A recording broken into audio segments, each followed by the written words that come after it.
afternoon, everyone. Thank you for being here. It's wonderful to see so many people interested and present to learn and to further our understanding of Islam. I'm very pleased that we can continue to offer this program, the Lil Faider Interfaith Scholar in Residence program, that is named after a very tireless and generous participant in the interfaith community here, Lil Faider, and we thank Lil for making this possible. This is really a very unique, very innovative program, a program that reflects what I think is leadership in the interfaith community by taking risks of opening ourselves up to learn about others. But after all, as Jews, that's one of the things that we pride ourselves on, is our ability to learn, to be educated, to be able to interact in the world from an informed basis. And how much more important is it then for us to do so in this arena of interfaith learning? The program is essentially one of religious literacy, combating religious illiteracy by bringing people into our community to teach us from their own perspective, from their own immersion in their religious tradition, about their faith, about their culture, about their views on the world. And so we're very pleased to be able to continue this third year. Personally, I got a deep sense of pleasure at looking at the stationery that we've been using for the last 3 years when I saw on there Dr.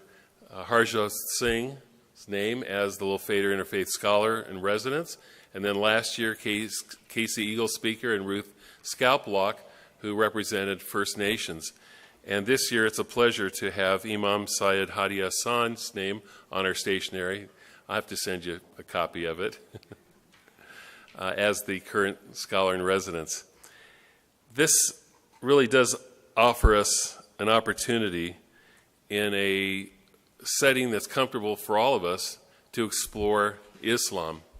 We have the also wonderful opportunity in 2 weeks to hear from Professor Reuben Firestone from the Hebrew Union College in Los Angeles about a Jewish perspective on Islam.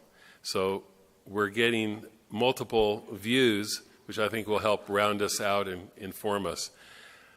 To me, it's heartening to have this kind of an experience, especially in light of the fact that we all receive forwards of emails that really are not very appropriate about Islam, about other religions as well, about other communities.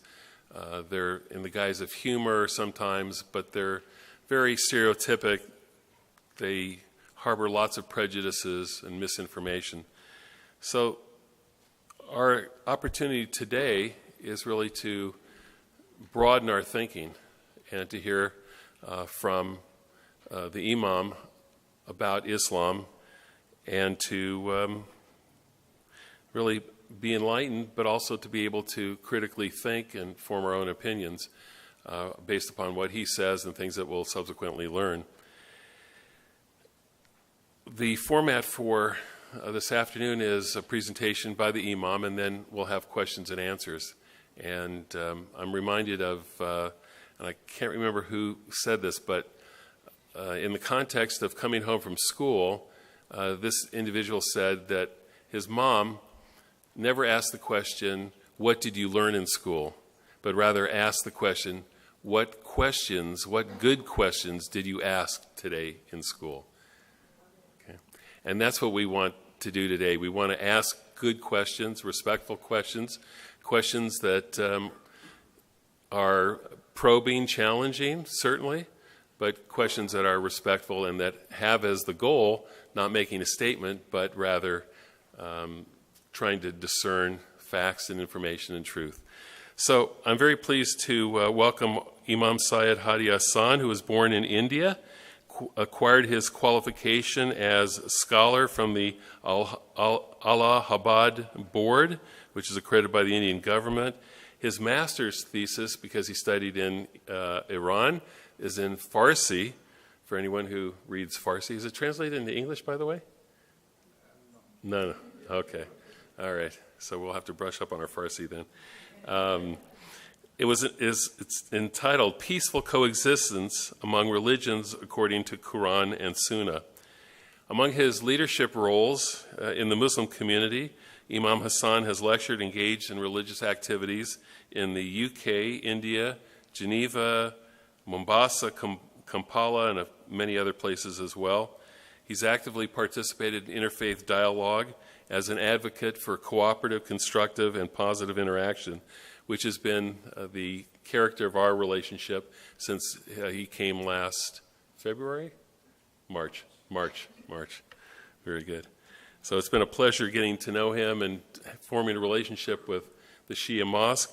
He's a Sunni Imam and came here from Leeds, UK, and we're very, very pleased to be able to welcome Imam Asan as our third scholar in residence for the Lil Faider Interfaith Scholar in Residence program.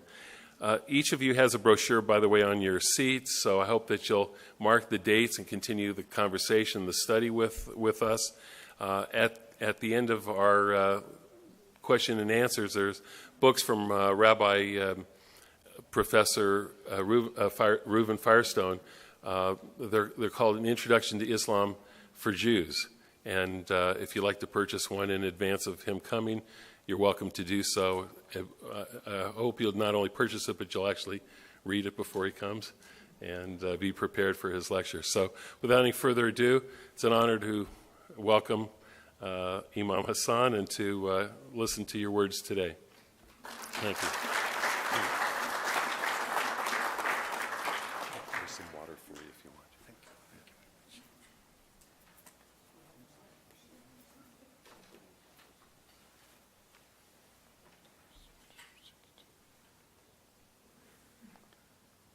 Working? No.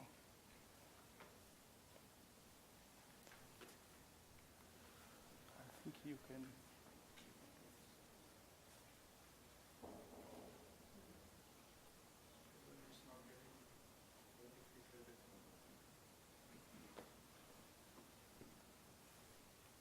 Yeah, that's fine. Assalamu alaikum. You all know how to respond. That's great. Yeah. First of all, I praise Almighty God. Then I send salutations upon His prophets, all His prophets, in particular the 5 most chosen ones, Prophet Noah, Prophet Abraham, Prophet Moses, Prophet Jesus, and Prophet Muhammad. Peace be upon all of them. And then peace be upon all of you. And you all deserve that. Let me be very clear in the beginning. My English is not as good as yours, because English is my 5th language. And I didn't know English 5 years ago. And I didn't learn English in any institute by going to any school. I just picked up from you. From people. So I'm speaking. And if I make any mistakes, please just remind me later. Okay? I'll be very grateful for that. And I'm extremely thankful to dear Shaul, Rabbi Shaul, and to the lady in front of me, and to all of you for allowing me to have this opportunity to interact in this beautiful and peaceful coexisting manner and way. And definitely this is the best way to learn about any religion, to seek the information from their own scholars, from their own learned people. And second thing that I'd like to mention, probably it will make us a little bit more closer. You may have noticed Sayyid in my name. In fact, it's not a part of my name. Sayyid is a title which is given to all the people who are from the descendants of Prophet Muhammad. So all those who are Sayyid, In the beginning of their names, if you see Sayyid, it means they are from the descendants of Prophet Muhammad. So my original name is Hadi Hasan. Hadi Hasan. Hadi is my first name, Hasan is my last name, and Sayyid is just a title. It's a kind of honor. Not in fact an honor, but people just consider it an honor, and they give to all those who are from the lineage of Prophet Muhammad. So by putting this point, you all know that Prophet Muhammad was from the descendant of Ishmael. And Ishmael and Isaac, Isaac, they were brothers, sons of Abraham. So definitely most of you are from the descendant of Isaac. So in this way we are brothers and sisters. Aren't we? Probably. We are brothers and sisters. Yeah? Yeah, we are cousins, definitely. Yeah, thank you. We are cousins. So today we are here to learn about Islam, and the topic is, in fact, the aqaid, which we call beliefs, what we believe in. Definitely, there are many, this is a very broad subject, you all understand, but what we are looking for here, in nutshell, what we believe. Very brief summary of Islamic belief from Shia perspective. So first of all, meaning of Islam. Islam literally means submission. It comes from the root word silm, which means submission and also means peace. So here are two understandings, two meanings of Islam. Submission or surrendering one's will to the will of Allah. True peace gained by submission to divine guidance. This is the meaning of Islam. And in the Noble Quran, whenever this word has been used, this word is not used to talk about Islam, which is considered Islam now. But this word has been used in literal meaning, which is submission. So for instance, when God talks about the nation of Lot, Sodom, the story of Sodom, God there says, وَنَجَّيْنَاهُمْ إِلَّا آلَ لُوطٍ. We وَنَجَّيْنَاهُمْ, and God says, in fact, we eventually destroyed that town, but we saved the family of Lot. فَمَا وَجَدْنَا فِيهَا غَيْرَ بَيْتٍ مِّنَ الْمُسْلِمِينَ. And we did not find there Muslims except the family of Lot. So definitely they were not this type of Muslim which now we are. They were Muslims in its real meaning, in its literal meaning, submitting to the will of God. Or for example, there are several verses where Allah has used the same word Muslim for Abraham. And in fact, God says, Abraham was the first person who was called Muslim. Muslim means the one who truly submitted himself to the will of God. So this is the literal meaning of Islam. And it's not that much formal, even though the setting is very formal, but you can ask me any question at any point. And our dear Rabbi said, respectful question, but I am telling you disrespectful question also. You can ask me any questions. No question is silly question, and no question to me is disrespectful question. You can ask me any question. Yeah, this is the meaning of submission. Submission to God does not entail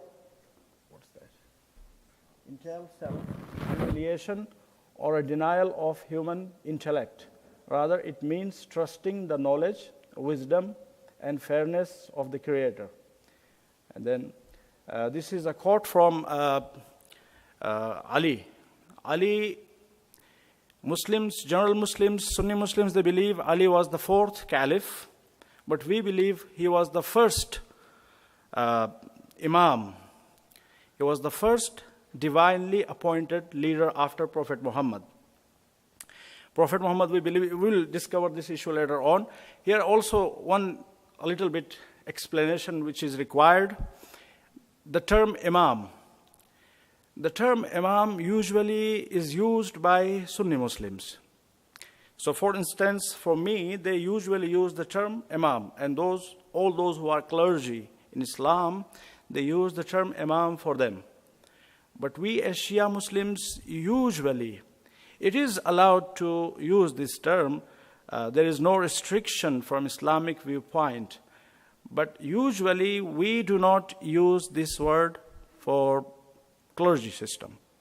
We use this word for divinely appointed successors of Prophet Muhammad. For instance, we call Imam Ali, Imam Hasan, Imam Hussein, Imam Zainul Abidin. Those 12 appointed successors of Prophet Muhammad, we use this term for them. And for people like me, in our own congregation, they always use the term Maulana. Maulana means our master. I'm not their master, they are my master, but they use just to show the respect, our master. Okay, sorry. As I read that first line, submission to God does not entail self-humiliation. The question comes to my mind whether it's relevant, but in the Shia faith, during the month of Muharram, there is a practice of self-flagellation or something. Would that be not contrary to this first sentence, or I am in the wrong? That's in fact a very good question. And nowadays we are in the month of Muharram, and today is 4th of Muharram, and probably we'll talk later on about Muharram if we've got a little bit more time. In 10 days of Muharram, Muharram is the first Islamic month. In first 10 days of Muharram, the most tragic, or you can say revolutionary, event took place in Islamic history. Hussein, the grandson of Prophet Muhammad, was brutally killed by his own nation in a plains called Karbala in Iraq, along with his 72 companions, including a 6-month baby. And the crowd who killed him, the army who killed him, they were in fact no less than 30,000 people. So we organize events, all Shia Muslims across the globe. They organize very emotional, devotional, and poignant and mourning sessions for Hussein in memory of these 10 days. In these 10 days, he was surrounded, and eventually on 10th day, he was brutally killed. So this is in fact how deviation from a religion shows its face. Even though they were reciting and enchanting Allahu Akbar, Muhammadur Rasulullah, Muhammad is the messenger of God, but they killed his own family so brutally, which is unique in Islamic history. There is no match for that in Islamic history, the brutality and barbarism they showed to the family of Prophet Muhammad. And the point that you mentioned, some of the Shia communities, they do a kind of what we call matam. They beat themselves, they beat on their chests, and sometimes they also have got some chains and they put on their backs. And in some cultures, they also have got little knives with those chains, which make their backs bleed. And this is just to show their devotion to the martyrs of Karbala. And they, by doing so, they want to further affiliate themselves, associate themselves with those martyrs of Karbala. And they say, we are ready. If we were with you, we would be ready to save you, to protect you, even by shedding our own blood. So that's the main purpose. So it's not, in fact, a kind of humiliation. It's just showing our respect. It's not humiliation. I hope I answered the question. Okay? Yeah, that's a very good question. What was the purpose of that fighting, in fact? After Prophet Muhammad, in fact, just after a few years, Islam got fully hijacked. And there were several tyrants. They wanted to say Islam is nothing except our wishes, except our wills. Whatever we say is Islam. And they were just trampling the message of Prophet Muhammad. They were just undermining all the teachings of Prophet Muhammad, destroying all the values of Islam. So Hussein, in the just after 50 years of Prophet Muhammad's sad demise, Hussein stood up and said, "Enough is enough. Now I'm not going to tolerate anymore. And you have no right to destroy the teachings of Islam and all the Islamic and humanitarian values." Eventually, in 61 age, a tyrant rose to the throne whose name was Yazid, and he claimed to be the Caliph of Muslims. And unfortunately, most of the Muslim community, they surrendered to him and they accepted him. They submitted to him, unfortunately, and they paid allegiance to him. But Hussein said, "No, your behavior is completely in contradiction to all the Islamic teachings.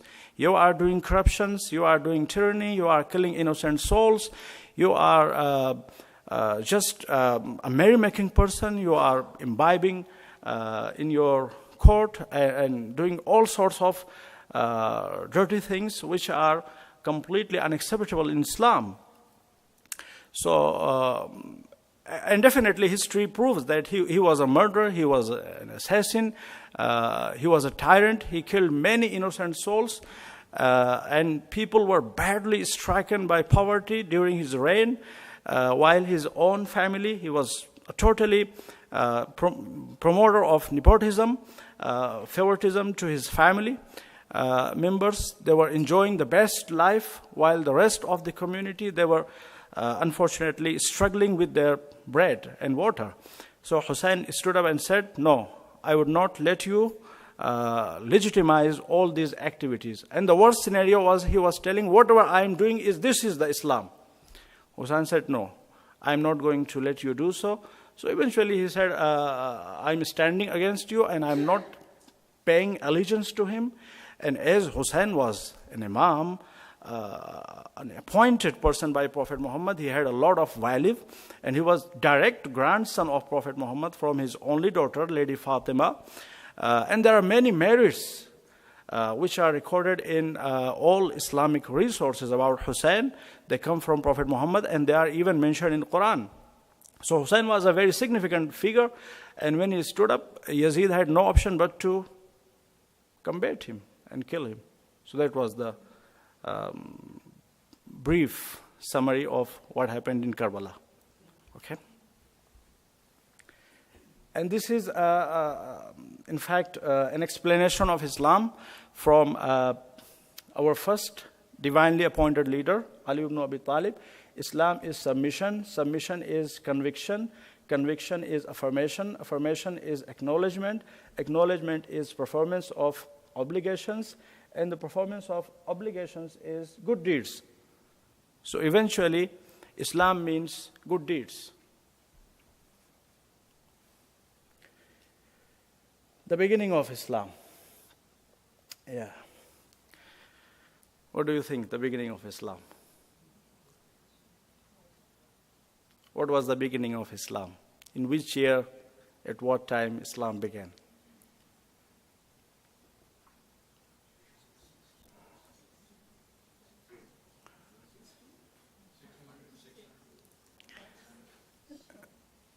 This is what you are telling, this is what you read on internet.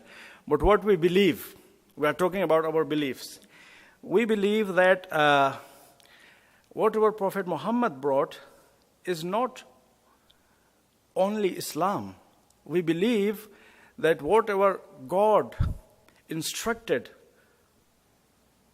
to the first human being from our kind, Adam, that was Islam. And since then, Islam kept coming in different forms, in different shapes, in different names. We believe Judaism is also Islam. Christianity is also Islam. All were Islam and all are Islam, because all are talking about submission to the will of God. So this is our definition of Islam. And that's why you see in many places God has used the term Islam for all previous religions. For example, for Judaism, if you read Quran, you may find that God has used the term Islam. For Abraham, several times God has used the word Islam, even for things, the natural things in this world. For sky, for earth, God has used several times the word Islam. وَلَهُ أَسْلَمَ مَنْ فِي السَّمَاوَاتِ وَالْأَرْضِ. Everything has submitted, everything is Muslim before God. Means everything has submitted himself or herself or itself to the will of God. So this is the meaning of Islam. And then the second point, the concept of salvation in Islam. Yes, this is quite a difficult question to answer. I'm not here talking about Sunni version of Islam, but in Shia version of Islam, it's quite flexible. And in order to gain salvation at the end, a place in paradise,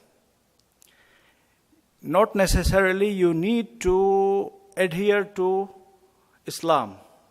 Okay, I mean the religion of Islam, not the word of Islam. It is required, but there are several options. If a person, what is important in Islam, that you are fully convinced about the religion you are following. If you are following Judaism, Christianity, even Hinduism, Sikhism, and you've done the research, the main point is even Muslims, they are not considered Muslim. Based on our Shia interpretation of Islam, a person just by born in a Muslim family cannot be considered a Muslim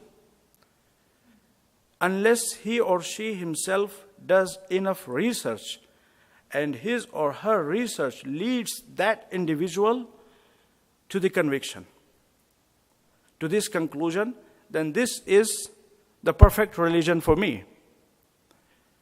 There is a tradition from Prophet Muhammad which talks about a kind of Islam by birth, but that's not real Islam.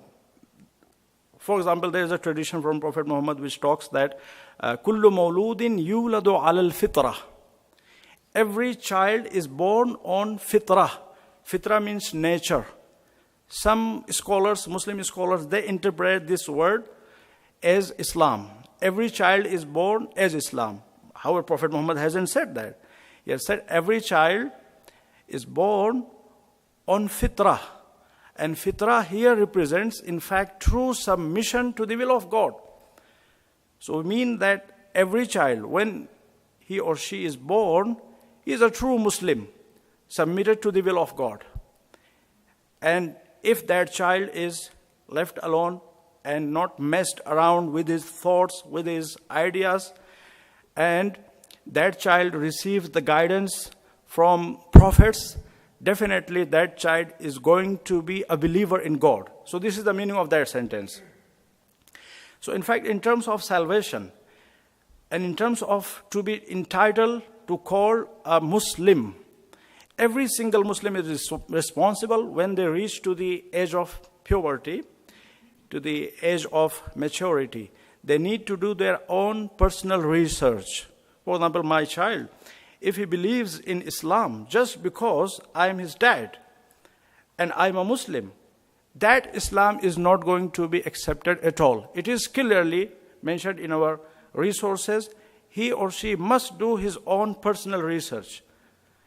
And if he did research, for instance, if he did the research and he studied 20 hours, 30 hours, whatever whatsoever, and at the end, he realized, I've got a son, only a son, so I'm using the term he, so don't be offended. if he reached to this conclusion that Islam is not the true religion. For instance, Christianity is most befitting with me, or Hinduism, or even paganism. They are the best religion. And he was sincere in his research. He was utmost sincere in his research, and if he was sincere, and sincerely he got convicted that not Islam, other than Islam, there is any other religion, Sikhism, for example. That's right. He is responsible to accept that religion. Because he got convinced, and if he acts upon the teaching of that religion that he has chosen after the research, if he acts upon the teaching of that religion, he is going to be judged according to the teachings of that religion, and if he has acted appropriately, he is going to receive salvation on the day of judgment. This is what we believe. Can you just clarify that we hear the term infidel, and this just makes me think of the word infidel. Is that something that's in the Quran? Speak up, please. Can you hear me? Yeah, I heard you. The word infidel that we hear in the media a lot. Yeah. What does that refer to? Is that an actual word from the Quran? Yes, infidel in fact refers to those who do not believe in any religion. Okay, and they deliberately, just for their personal interests, they show animosity and aggression towards all the religions, towards God. In fact, infidelity is not, the word cannot be used for those people who do not believe in Prophet Muhammad. For example, for Jewish people or for Christian people, we cannot use the word infidel. They are different. We always use the word brother for Jewish people and Christian people. We use the best and most highly used word for Jewish and Christians is Ahlul Kitab, the people of book. And if you read Quran, you may come across this word many, many times. Ahlul Kitab, the people of the book. So we cannot use that term for Jewish and Christian people, even though they do not believe in Prophet Muhammad, but they are not infidels. Now, within Shia literature, we never use this word, and we consider it out of context, and we consider it a little bit harsh. So we use different words, for instance, non-Muslims or this type of words. However, this word generally was used during the time of Prophet Muhammad, but for those people who did not believe in God. And not only they did not believe in God, but they showed animosity, hatred against God and the people of God. Yeah.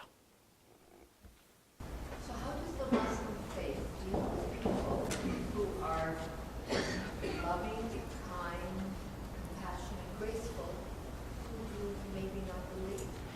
Yes, that's a very good question, and I think I've already mentioned about that. I've already talked about that point. There could be many people who are very generous, philanthropists. Is that correct term? Yeah. So it means my English is getting better. Yeah. So this type of people, if they've done some research, every single person is responsible to do some research. The point is, in fact, when we go, for example, for Superstore or Walmart here, in the UK, Tesco or Sainsbury's, when we go for shopping there, we search for sometimes 20 minutes, 30 minutes, in order to save a few pence or a few cents. Isn't religion worth of doing a little bit even research? When we want to see a dentist, a doctor, we do some research. Which doctor is the best? Which doctor is who's got this qualification and that qualification? So what about religion? When we want to choose a religion, for a Muslim, and in Islamic terminology, religion is a system of life. which is in fact the most important engine of your life, which gives us direction in this world and provides us salvation in the hereafter. So that most important element, how a person should be neglecting it without doing any research. So based on Islamic teachings, every human being is responsible to do some research about Islam. And if, for example, those people who are atheists or for instance, just take atheists. If they are atheists, or whatsoever you call them, or whatsoever they are, if they are whatever they are, and they are whatever they are out of their research, out of their conviction, that's going to be accepted by God. So if they've done research and their research has led them that there is no religion in this world worthy of accepting, and they accepted no religion, and they did righteous deeds in this world, at least we've got intellect. And there are, from our perspective, our most authentic book is Usul al-Kafi. From Shia perspective, from Sunni perspective, the most authentic book is after Quran, definitely after Quran. Quran is shared by both, and there is not any controversy that Quran is the most authentic book. After Quran, the most authentic book within Sunni Islam is Sahih al-Bukhari. And within Shia Islam is Usul al-Kafi. Based on Usul al-Kafi, which is the most authentic Shia book, we've got two types of prophets. One is external prophet and one is internal prophet. External prophet we call prophet, and internal prophet we call intellect, reasoning. So every human being has been given at least an internal prophet, which is his or her own reasoning. So if they believe that there is no prophet, there is no God, but they acted upon their intellect, they are going to be responsible before God according to their intellect. Yeah. So for instance, those who are living in the forest of Amazon, or those who lived in very primitive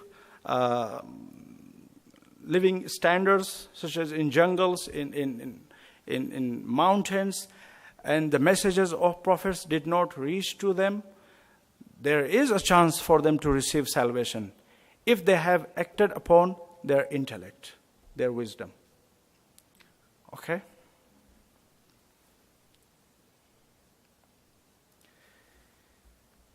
We as Muslims have divided the whole Islam into two: roots of religions and branches of religion. Roots of religion, we use this term for things that we believe in. And branches of religion, the things that we are supposed to be doing.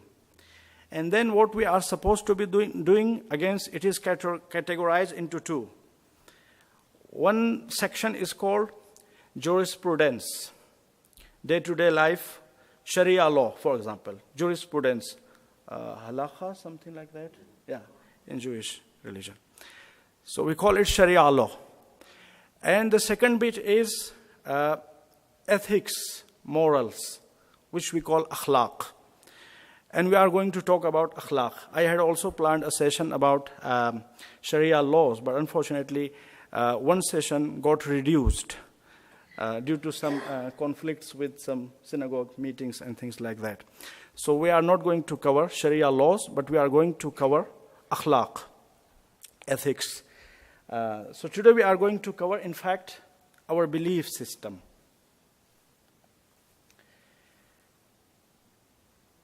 When we hear 5 principles of Islam, usually this is very much from Sunni perspective. From Sunni perspective, we've got 5, what do they call the correct term is? 5 pillars of Islam. Yeah, 5 pillars of Islam. That's very much Sunni terminology and expression. And from 5 pillars of Islam, they mean oneness of God, then they mean Salah, then they mean Zakah, then they mean Hajj, then they mean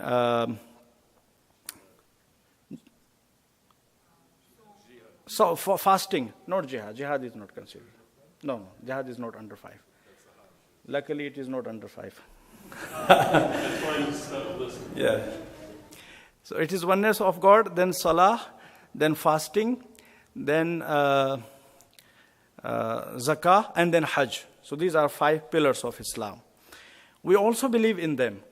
But apart from oneness of God, rest of them are considered within our interpretation part of practices, Sharia law. Because hajj, it is a branch of religion. It is not the root of religion. We perform hajj, so it comes under actions. It's not under belief in our interpretation. Or for example, charity, again it is action. Salah, prayers, it is action. Fasting during the month of Ramadan, it is also action. So we don't call them, it could be called 5 pillars of Islam because these are very important, there is no doubt. But we usually don't use that term. Instead, we use the term usuluddin, the roots of religion. And when we say usuluddin, the roots of religion, we mean these 5.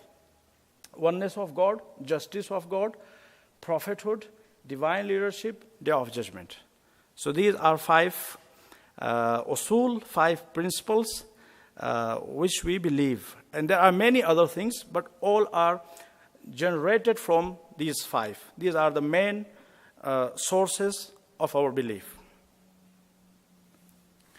Any questions? So this is the first one, oneness of God.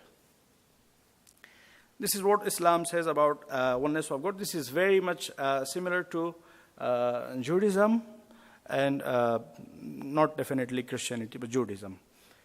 Judaism and Sikhism. Sikhism is also very similar to Islam and Judaism in terms of oneness of God. They also believe that God has no image, God has no form, no shape. Sikhism. Yeah. So this is, in fact, a chapter from Quran. We call it Surah At-Tawheed, oneness of God. And one more point before we go forward. Sometimes when you see even the practices of Islam, particularly the Shia version of Islam, there are many practices which are very similar to Jewish practices or to Christian beliefs. It's not because, it's usually considered that it is because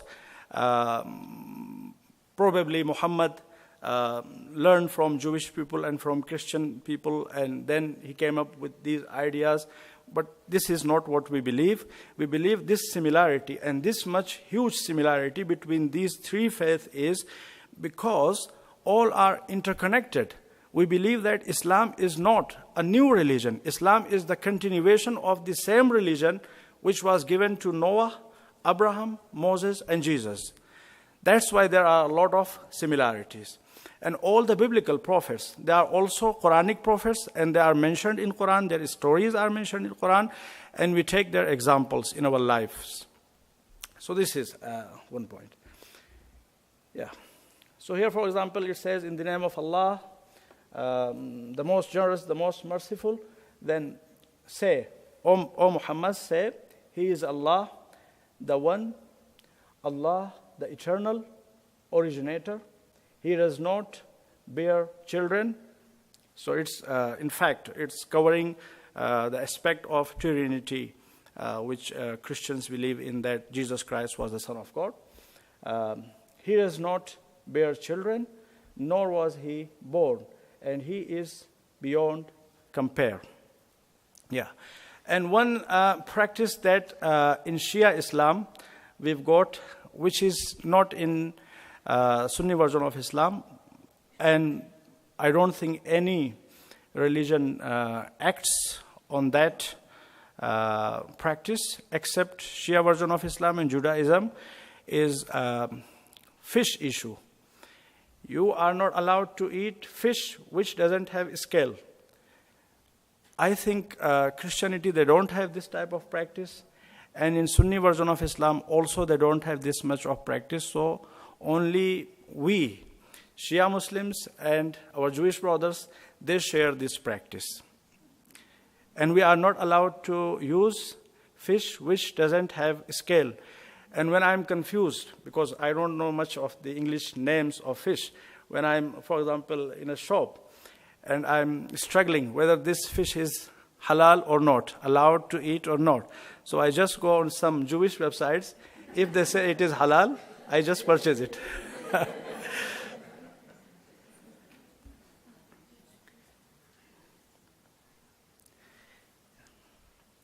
So in fact, these are attributes of God. We believe that attributes of God are not limited. All the good virtues, they have originated from God, and God is the main source of them, so He is the main possessor of them as well. So here are just a few of them. He is eternal, He is absolute power, knows everything, ever living, perceives everything, speaks without tongue, ever truthful, does whatever He wishes. And another point that's also very beautiful, and just I remember, when I go to churches, in fact, I've been to churches many times, but when they enchant their prayers, in some areas, I cannot repeat them. For instance, they use the term Lord for Jesus Christ or things like that, so I cannot repeat them. Or when I go to Hindu temple, again, this is the same problem. They enchant some of their prayers that I cannot say. But when I am in Jewish synagogue, whatever they say in terms of praising God, I can easily say. This is another huge similarity in terms of God. You may use the different word, for example, Yahuwah or yeah. But different terms doesn't make any difference. Okay, I'm fully allowed to glorify God with Jewish people because they don't believe in divinity of any human being. So when they talk about God, when they praise God, they only praise God. So this is the similar aspect of Islam and Judaism in terms of belief in God. And those are in fact things which are not found in God, composed of nothing. He has no body, no need of any place, no incarnation. We don't believe that God can incarnate in somebody, cannot be seen in any way. We've got in Quran that some Banu Israel or Bani Israel, we call them the children, in English, the children of Israel, they requested Moses, Prophet Moses, peace be upon him, O Moses, we will believe in God with full devotion when we are able to see Him. So please show your God to us. It is in Quran. So Moses told them God cannot be seen. He is the utmost truth. He is not a body. He is not a physic. But they kept insisting, we want to see God. Eventually, Moses put this request to God. And God told Moses, Ya Musa, lan tarani. You cannot see me at all. But if your nation is insisting and they are being stubborn in this area, you are struggling to convince them. Bring them on a mount, Mount Sinai probably, or any other mount. And when they went there, فَلَمَّا تَجَلَّى رَبُّهُ لِلْجَبَلِ جَعَلَهُ دَكَّ وَخَرَّ مُوسَى صَاعِقًا. We've got this verse in Quran. When they reached there, God just manifested Himself, His light on that mountain. And the mountain shattered into pieces. And all those who had come with Moses, they got dead. And Moses himself fell unconscious. Eventually, after a while, Moses gained his conscience, and then he requested to God, "Oh God, these are very important figures and people of my nation. Please let them be alive. So God allowed Moses to bring them into, or in fact, God provided them another life.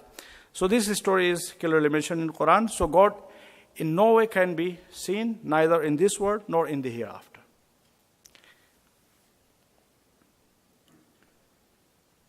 The second one is divine justice. Here there is a subtle difference between Sunni and Shia. Sunni Muslims, they generally believe that they don't consider justice as a part of their belief. It's not considered in Sunni version of Islam. It is specific to Shia version of Islam. And there were a group of Sunni Muslims that are called Mu'tazilite. They believed in justice of God, but nowadays they are no longer in existence. So, and if they are there, their number is very insignificant. So generally it is very specific belief of Shia version of Islam. Sunni people, they say, we believe that God is just, but for instance, on the day of judgment, if a person has done nothing but righteous deeds, and on the other hand, there is a person who has done nothing but evil, and if God sends that person who is utmost righteous to the hellfire, and the person who is utmost righteous person to the hellfire, and the evil person to the paradise. God has done nothing wrong, and God can do so. They say God can do so. But we say no, it's impossible. God cannot do so. They say God is almighty. We say God is almighty, and using his power, he can do so. But as he is all just, he cannot do so. So that's why this is here with our belief, and this is not there in their belief. Okay? Did you get the point?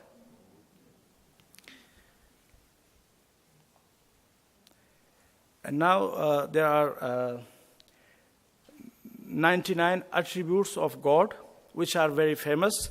And we usually keep these 99 attributes in our home, and all the Muslims are meant to be looking at those 99 attributes of God, reading them, enchanting them, and learning from them. So we are going to just bring a little bit change to our dry discussion by putting an audio clip. No, a video clip.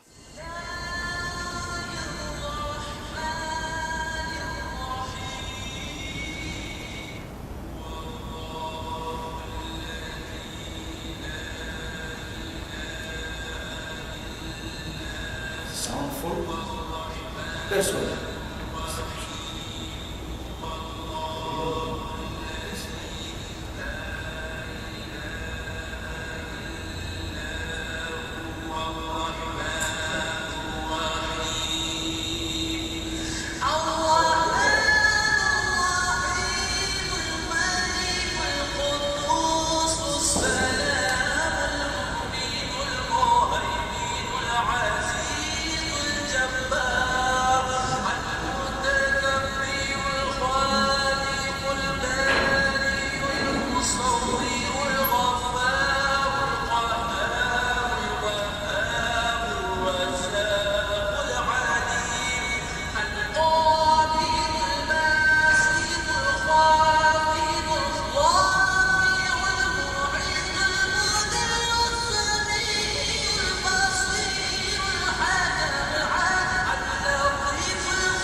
Thank you.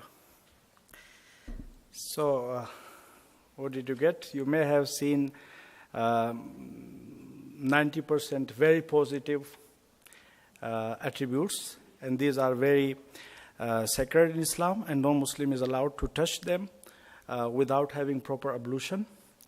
However, you may have noticed some of the a little bit apparently negative terms. For instance, what? Yeah. So he is dishonorer to those who are arrogant, to those who are tyrant. So all those attributes which apparently look a little bit negative, they should be interpreted in that sense. Okay, humiliator, for example. He's humiliator to those who are arrogant, such as Pharaoh, such as Hitler, or this type of people. He is at the end humiliator, such as Saddam. He humiliated them.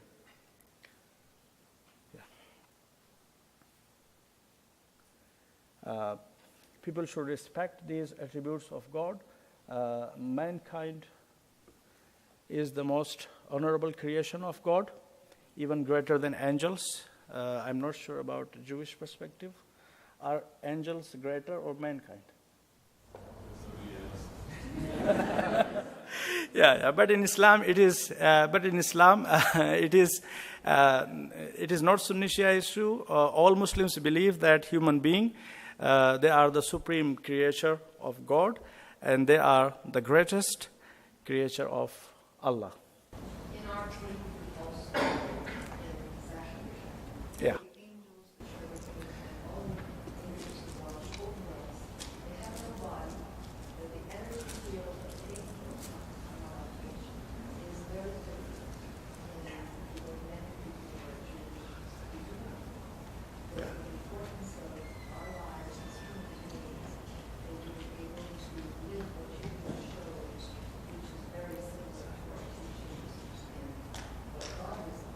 Yeah, definitely.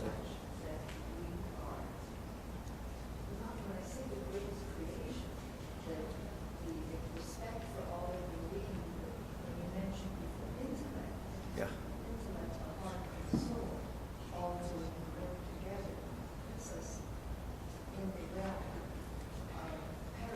Yeah, definitely when we say greatest creature, we don't mean any kind of pride or prejudice, having any kind of negative feeling, but we are responsible for all other creatures. Okay? We are guardian. We are their protector. We are not supposed to be using them, misusing them or subduing them. No, we don't mean that. And these are two sayings. One is from God himself. I am so magnificent that nothing can contain me except the heart of a believer. And your heart is the shrine of God. This is a saying of Prophet Muhammad. And definitely when we say human beings are greater than angels, it doesn't mean that all human beings, those are true human beings. Those are greater than angels, but those human beings who, after having the intellect, they still slip into sins and drown in the oceans of sins and evils. They are even worse than animals. Yeah, it is also mentioned in one of the traditions that we've got. However, there is a chance for them that they can repent and they come back to their dignity and honor. In some Jewish groups, Yeah. the angel surpasses the human. They are messengers. Yeah. Which is why I said that's what we asked, so we won't Yeah, but continue the angels. who you Let's ask keep is not on. an individual person, it's different groups of Jewish people. Yeah, that's fine. Thank you. Now we are moving to third principle of our belief, prophethood. We don't have much time, so we'll be going very quickly. The need of prophets, same thing that we've got here. Guidance, definitely we need guidance in worldly affairs, in the matters related to our next life hereafter. And the prophets, they were the best examples sent by God for human beings to live their lives. And that is a verse from Quran, chapter number 35, verse number 24. وَإِن مِّنْ أُمَّةٍ إِلَّا خَلَا فِيهَا نَذِيرٌ. There is no nation without a warner. So God sent prophets, messengers to all the nations. Now the question is, do you remember any American or any Indian prophet? We may not know. Their names may not be mentioned in Bible. Their names may not be mentioned in Torah. Their names may not be mentioned in Quran. But we believe wherever there was a human, as Muslims we believe, it is in Quran, wherever there was a human society, God sent them guides. God sent them messengers to help them and to support them.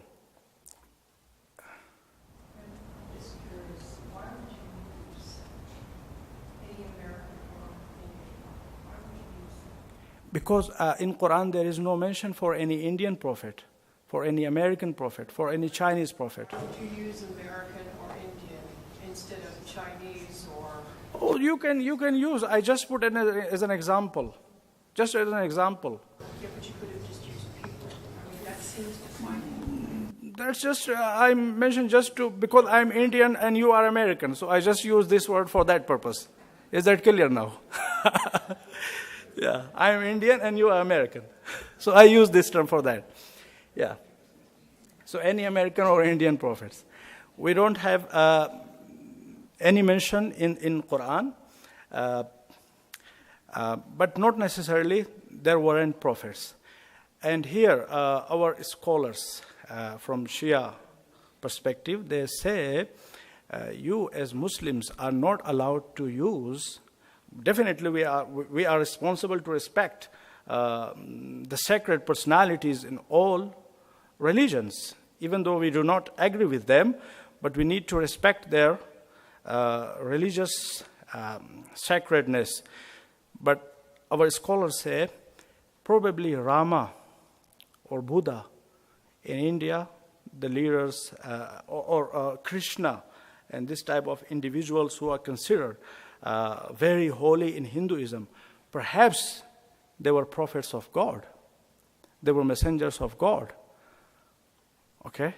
So we need to be very careful about them. Being a Shia Muslim, I'm always very careful about them. And I personally believe that they were prophets of God. They were messengers of God.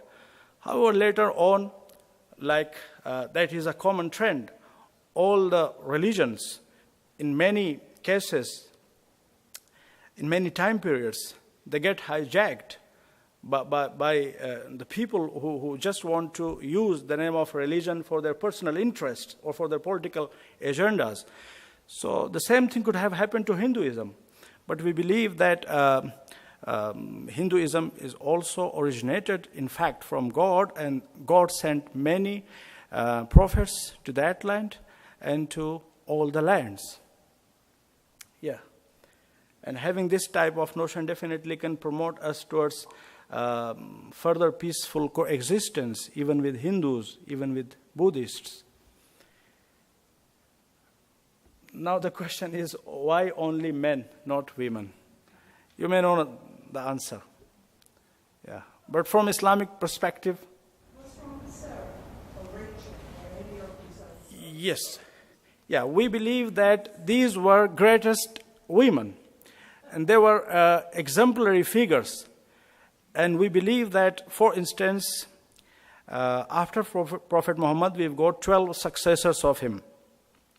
But we believe that a lady who is called Fatima, the daughter of Prophet Muhammad, she is the greatest of all of them.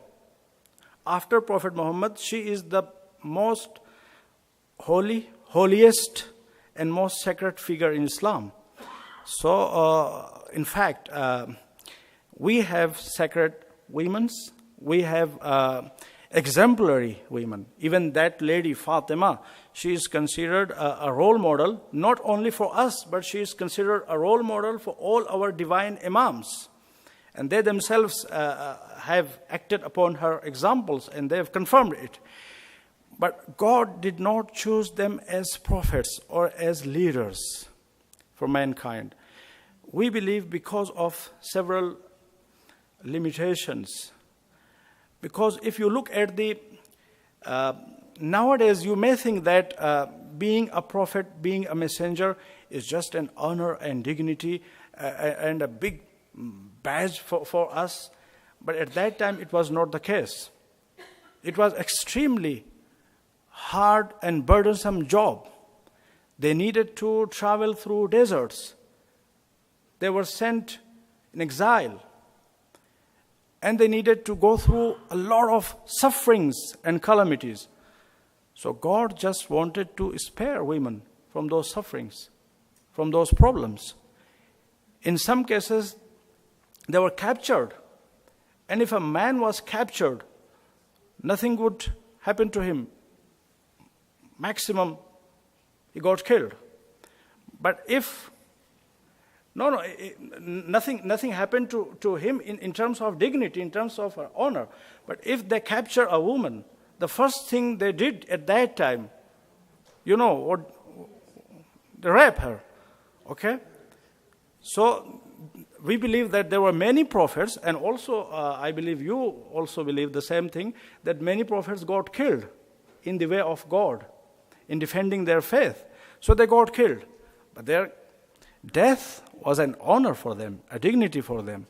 But if a woman got captured and they just imagine they committed gang rape with her. So to avoid this type of problems, God just spared women from assigning this position and this burdensome job. This is our interpretation. Excuse me, could it not be, as God has said, that man, Adam, was created of God? Okay, he was first created of God. Women were created of man by taking the rib from Adam. No, we don't believe, as a Muslim, as a Shia Muslim, particularly the Shia Muslim, in some of the Sunni traditions, they've got the same, that God created Adam, then God created Hawa, Eve.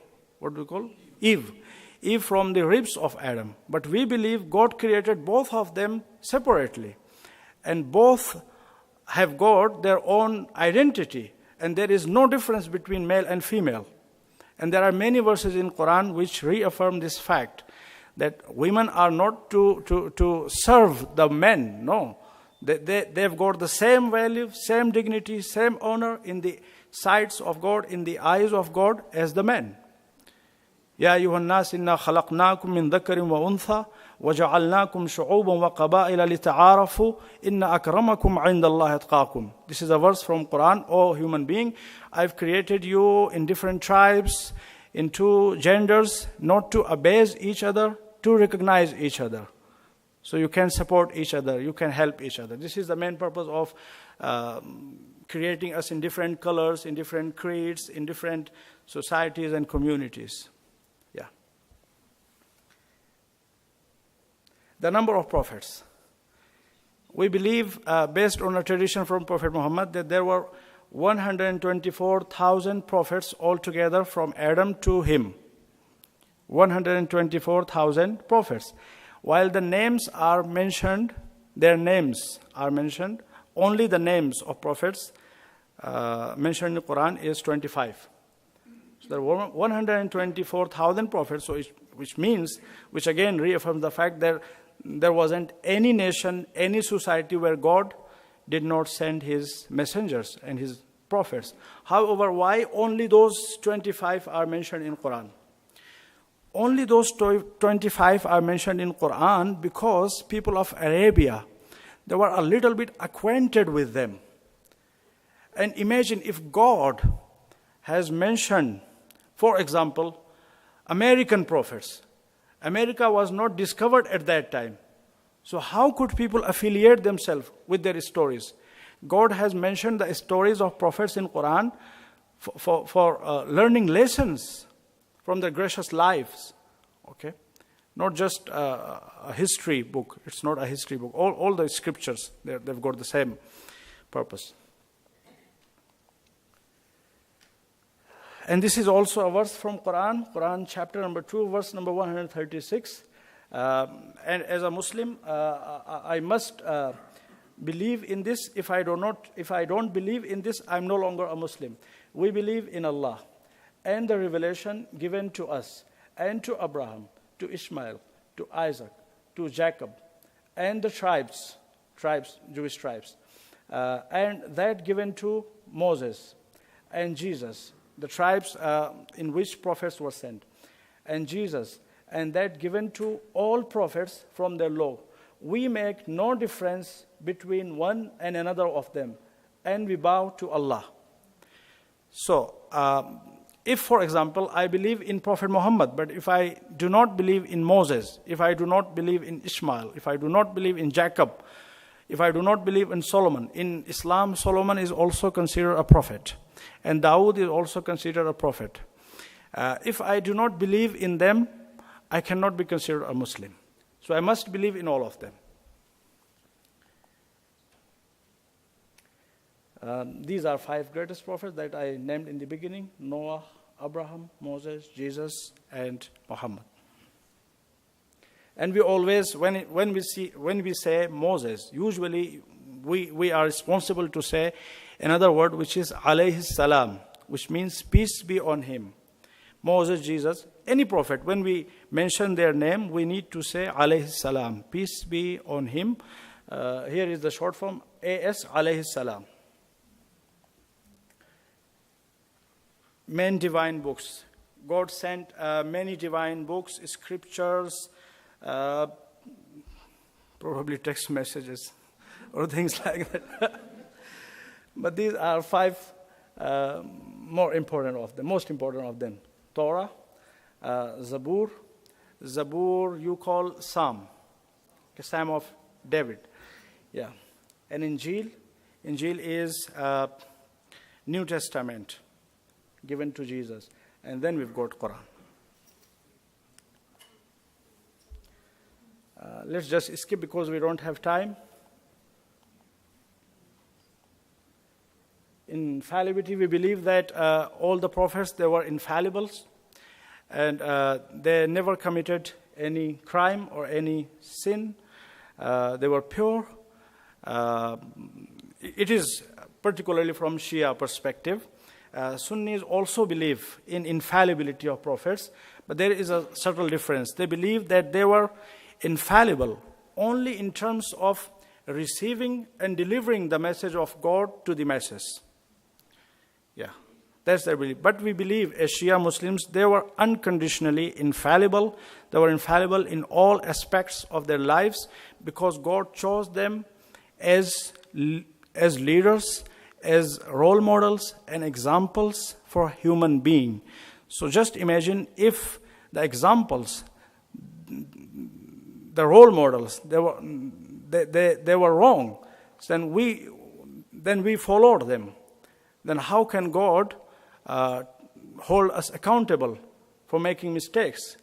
Because the model which was given to us to follow, that was wrong. So we believe they were ma'soom, they were infallibles. However, their infallibility was not imposed upon them. They were infallible out of their own choice. And their infallibility lies in their deep knowledge, in their profound knowledge. And we always make it by mentioning an example. For instance, drinking from contaminated water. It is sin.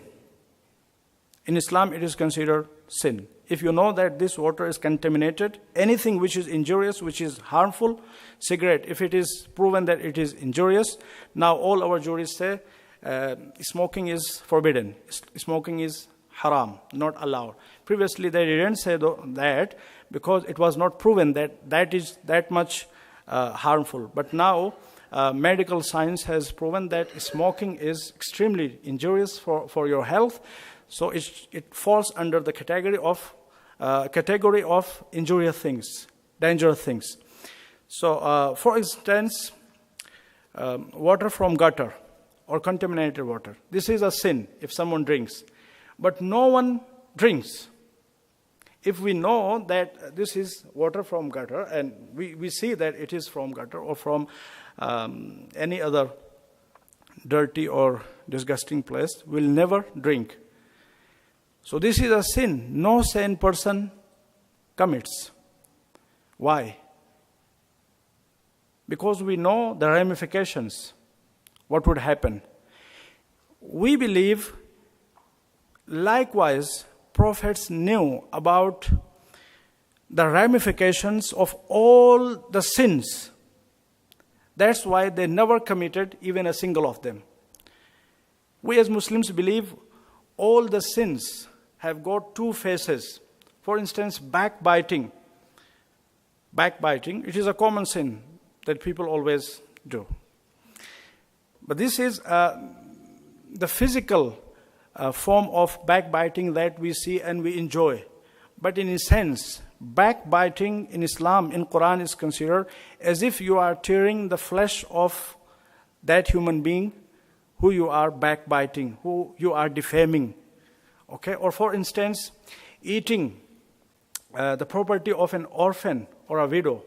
Quran says, إِنَّ الَّذِينَ يَأْكُلُونَ أَمْوَالَ الْيَتَامَى ظُلْمًا إِنَّمَا يَأْكُلُونَ فِي بُطُونِهِمْ نَارًا وَسَيَصْلَوْنَ سَعِيرًا. Those who eat, devour on the property of orphans and widows, in fact, they are eating fires in their stomach, filling their stomachs with fire. However, they do not perceive. So we believe that every sin has got two faces. One is apparent face, probably they are eating chicken, they are eating pizza out of the property of an orphan, and they are enjoying. But God says they are in fact eating fire. Okay? So, because, and we also believe, we've been given 4 eyes in fact, 2 in our body and 2 in our hearts, 2 in our souls. Most of the people, unfortunately, just because they are not considerate about their spiritual health, they damage their spiritual eyes. But those people who are vigilant about their practices and they are careful about their spiritual well-being and health, their internal eyes are also open. So those people whose internal eyes are open, they are able to see the true faces of all the sins. And definitely prophets, they were the most spiritual people, so their eyes, internal eyes were fully open, and they always saw the consequences and ramifications of all the sins. That's why they never committed any sin. So this is the meaning of their infallibility. They were not infallible in the sense of angels. We believe angels are infallible. However, angels are meant to be infallible. They are created to be infallible. They cannot sin because they don't have the drives, the motives for sinning. But human beings, they've got the motives. That's why human beings are greater than angels. They've got motives, they've got capacity to sin, capability to sin. But if they still control themselves, definitely they are greater than angels. This is the concept of having this type of. Fourth one, succession to Prophet Muhammad. And this is the main difference between Sunni and Shia, and all the fights which unfortunately have taken place and are taking place between Sunni and Shia because of this issue. This is the main difference between Sunni and Shia. Who should lead the fight over the chair? You can say, the fight over chair. Who should sit on the chair? Who should sit on the throne? They believe that Prophet Muhammad did not appoint anybody as a successor of him, and he left the world okay, and left the decision to be made by Muslim nation, but we believe no. If Prophet Muhammad did so, definitely he didn't, but if he did so, it could be the greatest humiliation to Prophet Muhammad. If you've got a pet in your home and you leave it for 5 days and you go on your picnic and that pet dies, who will be responsible for that? Before leaving the town, you need to appoint somebody who look after that pet. So in the same way, we believe all the prophets, before leaving the world, they appointed somebody to look after their nation, to keep them on the right path, to not let them budge with each other, fight with each other, kill each other. So the same thing was done by Prophet Muhammad. But this is the main difference. They've got their evidences, arguments. We've got our arguments and our evidences. However, definitely for every sane person, this shouldn't be considered a matter of cause for fighting. This is not something which can be preferred over the sanctity of the life of human being, which is many, many times highly reiterated and reaffirmed in Quran, to the extent that God says, if you kill even a single human being, as if you've killed the whole mankind, and if you save the life of one human being, as if you've saved the life of entire human beings. Just after the death of Prophet Muhammad. Yeah. Immediately after the death of Prophet Muhammad, there was a division, but that division at that time was not very vivid. Later on, it grew over the time, grew and grew and grew. Could you comment maybe just on one part of the Quran that has always baffled me? I love what you were sharing, and thank you so much for being here. But I remember reading in the Quran things that also were very disturbing, such as death, where he spoke to the infidel and mentioned that.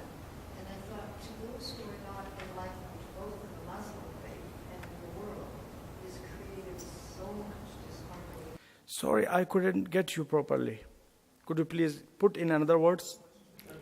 Another way? Yeah, we need to hear better in the back, please. Yeah, we'll get to it in a moment. I'm going to suggest we finish. Let's just finish, then we'll come back to your question. Okay? Thank you.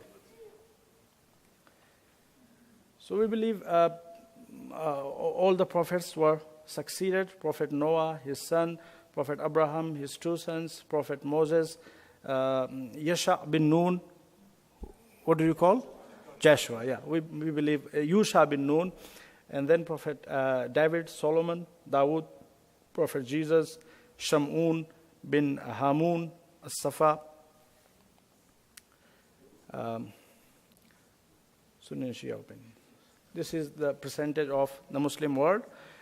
Sunni 75 to 80%, and Shia 20 to 25%.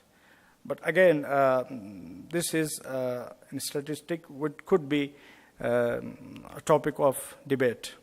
Some Sunni Muslims may not agree, some Shia Muslims may not agree, some Sunni Muslims may think that they are over 80%. Okay. These are the differences, opinions, yeah. So you've read it. And these are 12 successors of Prophet Muhammad, we believe in, and we also showed their holy shrines when you visited the mosque. And those places are considered very sacred for Shia Muslims. And the extremist Muslims who claim to be Sunni Muslims, we believe that definitely they are not even Sunni Muslims. Sunni Muslims, we don't have that much animosity with Sunni Muslims. We live with each other, even we marry with each other, and we pray our prayers with each other. So we don't have that much hatred, but this type of extreme and radical version of Islam, they always consider them Sunni Muslims, such as Al-Qaeda, ISIS, and all these groups. They try their best to destroy the holy shrines of these imams. Yeah, they say having dome or shrine over a grave is polytheism. And that's their approach. And this is a genuine case of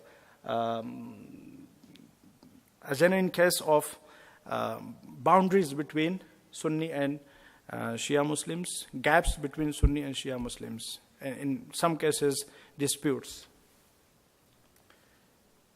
The day of judgment, what we call Qiyamah. Yeah, the experience of death. What is the shape of the death of angel? Has anyone seen? The form or the shape of death of angel death. Has anyone seen? Definitely, had we seen, definitely we wouldn't be here. Yeah. So, based on Islam, the shape of death angel depends on your actions. If, for instance, I'm a righteous person, the shape will be extremely soothing, okay, peaceful. And seeing the face of death angel will be a great reward from God to me. You mean The angel of death. The angel of death, his face, his shape, his form will be... No. It depends on your actions. If you are righteous, okay, at the time of death, you will see the face of death angel in most soothing and beautiful and calming shape. And that would be a great reward from God. So, seeing at his beautiful, glowing and soothing face and listening to his beautiful words will make the experience of death extremely easy for me, for anybody who is righteous, if we are righteous. And for those people who are definitely evil, the experience will be completely the opposite. We believe that are 4 realms, 4 worlds. The world of the souls, before we came into this world. And this world where we are. This is the lowest world. And then we'll move after our death to intermediate world, which is called Barzakh. Because when we die, just after our death, the day of judgment will not befall. It has got a time frame when all the humanity will die, all human beings will die. Only then the day of judgment will occur, will commence. Okay. However, we've got our personal day of judgment. That will be collective day of judgment, but every human being has got personal day of judgment. Once we die, our personal day of judgment begins. So that begins in intermediate realm, in intermediate world. So our souls are there in intermediate world. If we were righteous, we will be enjoying the blessings of God. And if we were not righteous, definitely we will be somehow going through some sufferings. But those sufferings and those blessings of God will be nothing compared to the blessings or sufferings that human beings are going to receive on the collective congregational day of judgment. Excuse me, how are these attained? Like, how are these put into the perspective that you've got them now? What established them? Where did they come from? They are a part of our belief. Yes, but where did the belief system come from? The belief system from Quran. The belief system comes from Quran, from Prophet Muhammad. No, I understand that it would come from the Quran, but who and why were these, how were these divided, like by what? In this format, it is divided by our scholars, particularly by the successors of Prophet Muhammad, who we believe that they were the divinely appointed successors. Where did they get this from? Like, where's the proof that this exists? They got from Quran, they got from the sayings of Prophet Muhammad. We'll come back to you later, okay? That's it. We finished. Okay, thank you very much.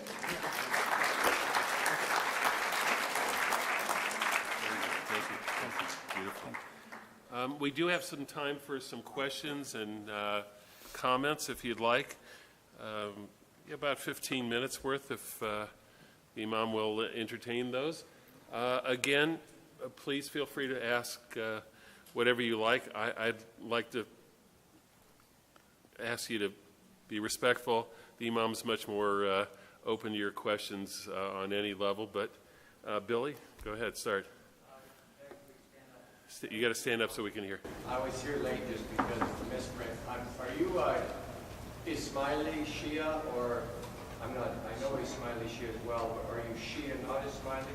My question is the Aga Khan a prophet according to the Shia or just to the Ismaili? If you can elaborate on that. We are not Ismaili Shia. We are 12er Shias. There are, in fact, 3 subdivisions within Shia Islam, main subdivisions within Shia Islam. The mainstream Shia Islam is called 12er Shias. We believe in 12 successors of Prophet Muhammad. Okay? And Ismaili, they are 6 Imams, believers. They believe that they believe in the appointment of successorship after Prophet Muhammad, and they come to the 6th Imam, who we believe. And then after 6th Imam, they differ from us. They start believing in other Imams. So those are Ismaili Shia. They say that the 6th Imam had got a son whose name was Ismail. Okay? He was the leader of Muslim nation, spiritual leader of Muslim nation after 6th Imam. But we believe he had another son who was Imam Musa Kadhim, and he was the successor and inheritor of him, not Ismail. So that's why they are Ismaili and we are not Ismaili. And the third division is Zaydi Shia. Zaydi Shia, they are in Yemen. Mainly they are in Yemen. So the fights going on there, it is not in fact between 12er Shias and Saudi Arabia. It is between Zaydi Shia and Saudi Arabia. However, they are also Shia in terms of they believe that Prophet Muhammad did not leave the world without appointing somebody. He did appoint somebody.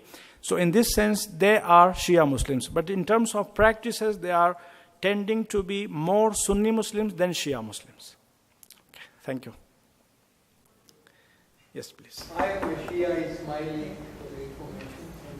Maybe add some clarity, as was mentioned earlier. I felt it incumbent that I should make my own research into things. And I've studied different faiths to a limited extent. Yeah.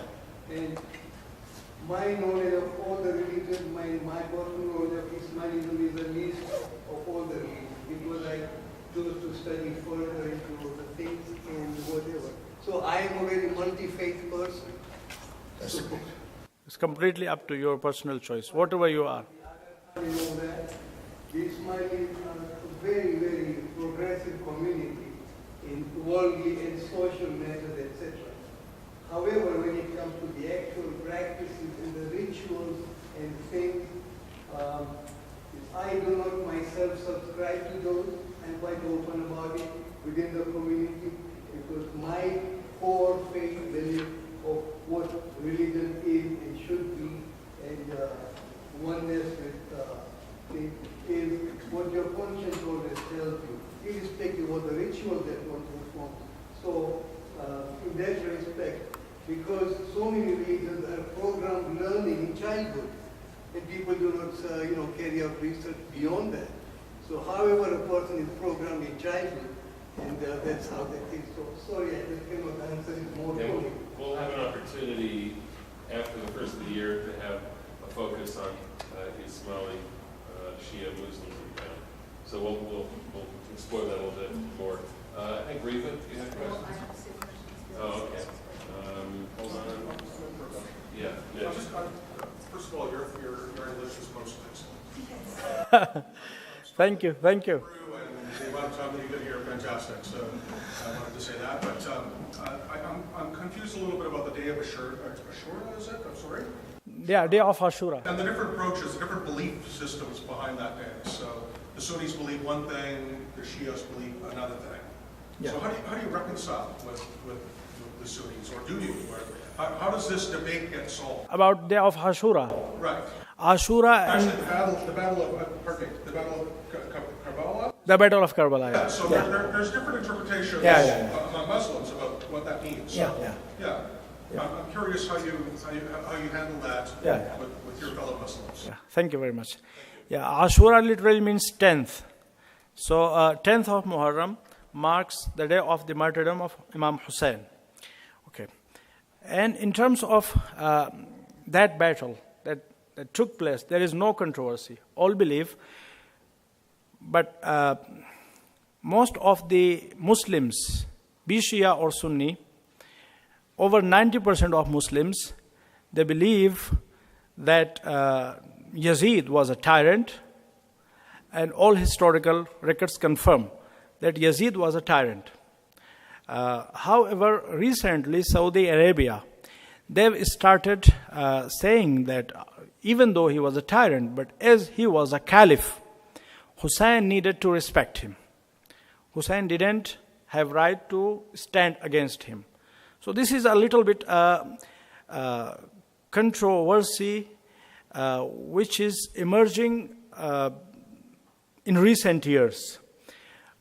Apart from that, if you look at even Sunni world, Sunnis, moderate Sunni Muslims, all commemorate for Imam Hussein, and they shed tears for Imam Hussein. They mention the story of Karbala. However, their style of commemoration is slightly different from our style of commemoration, but they do commemorate.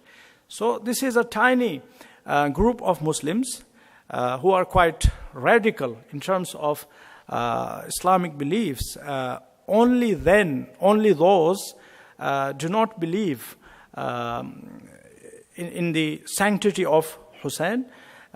Instead, they give the right to Yazid that he was a legitimate caliph, and Hussein had no right to stand against him. Thank you.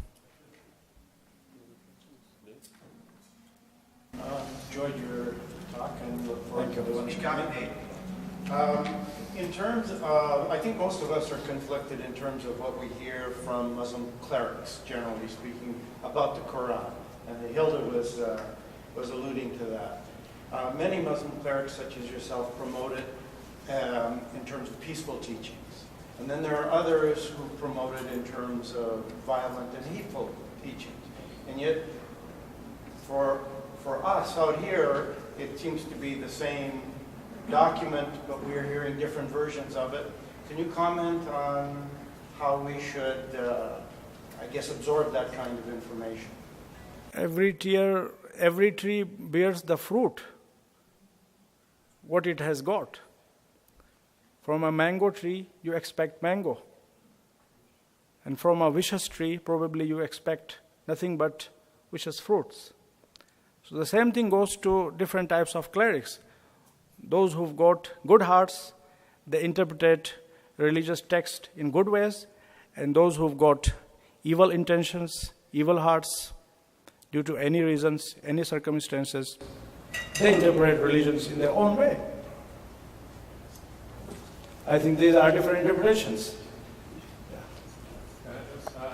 Just the similarities say we have that in every religious tradition. Yeah, definitely in every religious.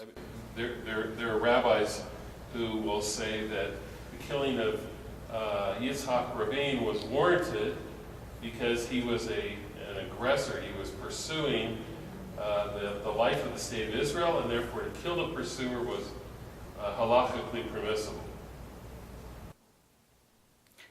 So extremism is in every religion and every community, not only in religion. No. Sorry for two observations, but one was very important to me. the Calgary Jewish paper in Iran. Did you read the Calgary Jewish paper about the life of the Jews in Iran, a Shia country? There is no guard at the synagogue. So the 25,000 Jews in Iran, as long as they're not Zionistically or pro-Israel, they carry on a normal life. They have one representative, Shia country, obviously.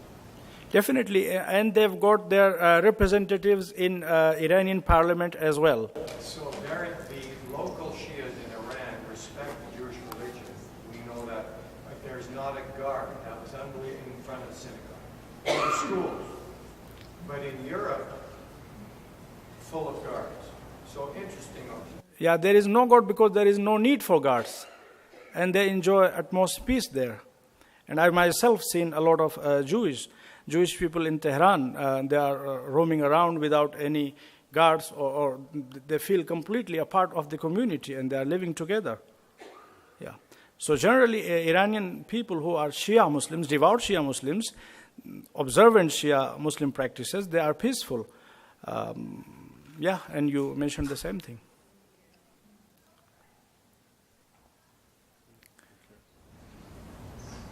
I want to thank everyone for your questions and your comments, and I encourage you to continue to study with us. The lecture dates are here. For the Wednesday evening ones, we're going to make every effort to be able to have you, if you're not able to be physically present, to what's the word? Not dial in, but be on the computer. We'll use WebEx. You can view it from WebEx live, and this will also be on the website as well, so you have opportunity as well. Just a reminder, if anybody would like a book, our treasurer is here. You've been conscripted. See David to pay for the book. Otherwise, again, I want to thank Imam Asan for a very illuminating lecture this afternoon. Thank you so much. A wonderful start to our learning, and we thank you. And thank you all for being here, and you're welcome to stay. There's still some refreshments, and I know the Imam would be happy to visit with you for a few moments.